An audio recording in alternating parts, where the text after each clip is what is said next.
Speaking Read Aloud method.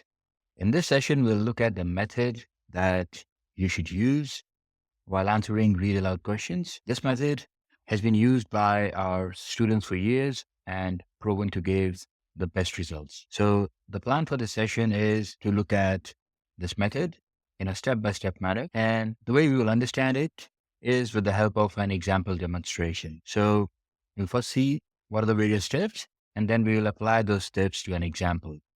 That way, you'll be sure of how to use this method in your practice questions and in the exam later on. Just a refresher, this is what the read aloud screen looks like. Instructions at top, box in the middle where your response will be recorded, and it has a countdown of a timer running. So it will tell how much time, how many seconds you have remaining for reading the text, and then it will, once the recording starts, how will you know that the recording has started? There will be a beep, countdown timer. The first timer will run out. There will be a beep, and that will indicate that the recording has started. And as soon as that happens, you should start recording. And again, you'll see a timer, which will tell you how much time you have left to record. The goal, to complete your response, to read the whole text that is in front of you within the given time. All right. So the method that we use, the very first thing when the text is presented to you, don't waste any time reading the instructions or looking at the screen, because you already know what's where on the screen. Your focus should be immediately on the text in front of you. And what you have to do, you have to start rehearsing the text. Okay. And what are the various steps? How will you rehearse? First, have a look at the text. It's a large text, so you have to break it into chunks. Why do we break it into chunks? So that you know where to pause. A lot of us have this in mind that if you speak too fast, that will make it sound better. But no, you should also know when to pause. In any larger text, there are commas, there are full stops, there are conjunctions that join parts of sentences together. So at all those places, you should know that you need to pause. If you try to rush through the sentence, you'll not be able to bring any emotion into it when you are speaking. It will just sound robotic. It will sound as if you don't understand what's in front of you. So you need to be confident. You need to show that though you are fluent, but you also know what are the right places to pause at.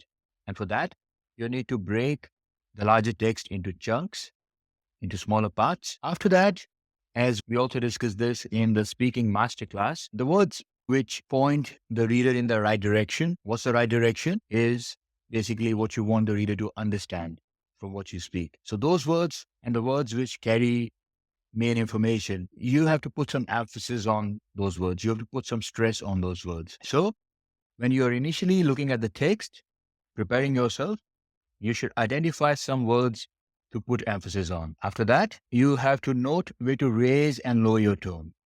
This again will make you sound more natural. If you speak in one tone, you will sound robotic, but no, you need to sound natural. So you have to raise and lower your tone. We have discussed some rules for this in the past.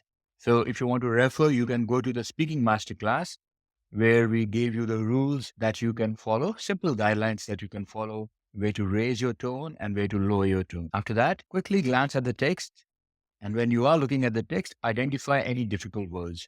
If there are words which seem too long, the words which you think you haven't seen before, identify those words and try to speak them. Break them into smaller parts if you have to. If you can't do that, then you have to make a decision whether you're going to skip that word or you'll speak it in a way that is the closest approximation of that word. So, for example, let's say the word is promotion, but for whatever reason, you find promotion very difficult or you haven't seen the word promotion before, then you can either skip it or you can decide that, all right, I'll pronounce this as promise. But in either way, your goal should be not to get stuck at that word. That's why we are doing this rehearsal. That's why we are trying to identify these difficult words in the beginning. And then as soon as you hear the tone, the beep that indicates that the recording has started, you should start speaking. Okay. Don't pause too much. Don't wait too much. If you pause for more than 3 seconds, the microphone in PTE will shut down and your response will not be recorded any further. So that's why you have to keep speaking. And once you finish your recording, then again, don't wait for the timer to run down. You can immediately go to the next sentence. So those are the steps. Start rehearsing, break into chunks, into smaller parts, identify words for emphasis, for stress, note where to raise and lower your tone, identify any difficult words and decide how to handle them, and then start speaking. Now, let's look at an example. I'll show you the sentence. I'll give you a minute to read it out as if you would do it in the exam, and then I'll play the sample response. After that, we will see how we can apply the method that we have just studied to answer this particular question. Here's your text. Take a minute.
Okay, I'll play the sample response now. Let's hear. The insults and criticism was not unexpected. What was surprising was people's enthusiasm about the competition. Thousands have participated in the discussion. It has been an eye-opening demonstration of the power of social media. Despite the differing opinions, the discussion is certain to progress the idea of equality and equal wages, irrespective of gender and race. That's a great response. Did you notice? The speaker was calm, was confident, wasn't rushing through. He knew the words where it was important to put some stress on, for example, despite differing opinions. And when he did that, he immediately drew our attention towards those particular words. We paid more attention. That's what makes it a good response. Now, let's try to do this step by step. As we studied, the first step in the method is to break the text into chunks. So if this was the text, this is how you can break it into chunks. Simple rule of thumb, wherever you see a full stop, of course, you're going to pause there. Then also when there's a comma, you can pause there. And if it is a large sentence or part of sentence, for example, the last sentence, after, despite the differing opinions, it's quite long if you say it in one go. So that's why we can decide where to break it. So we could have broken it after the idea of equality. Approximately, you can break it somewhere. But the main thing is you have to sound natural when you do that. You have to sound confident when you do that. So the rule of thumb, full stops, commas, conjunctions, and any logical paths of larger sentence. For example, in this last chunk, the discussion is certain to progress the idea of equal and equal wages, irrespective of gender and race. So it seemed that it's better to break it at a logical point rather than at and. That's why we did that. So you break it into chunks. The next step, pick some words to put stress on. So words like thousands, despite, the idea, irrespective. So it shows the contrast, the comparisons, the magnitude, like thousands. It tells us how big it was. What was surprising? It's an important point. What was unexpected? So that's why we are putting emphasis on those words. And in this case, we have picked 4 or 5. And that should be your goal too. Identify 4 or 5 in a text of this length, 4 or 5 words, 4 or 5 places where you will put stress. If you do it too much, then it will lose the impact, right?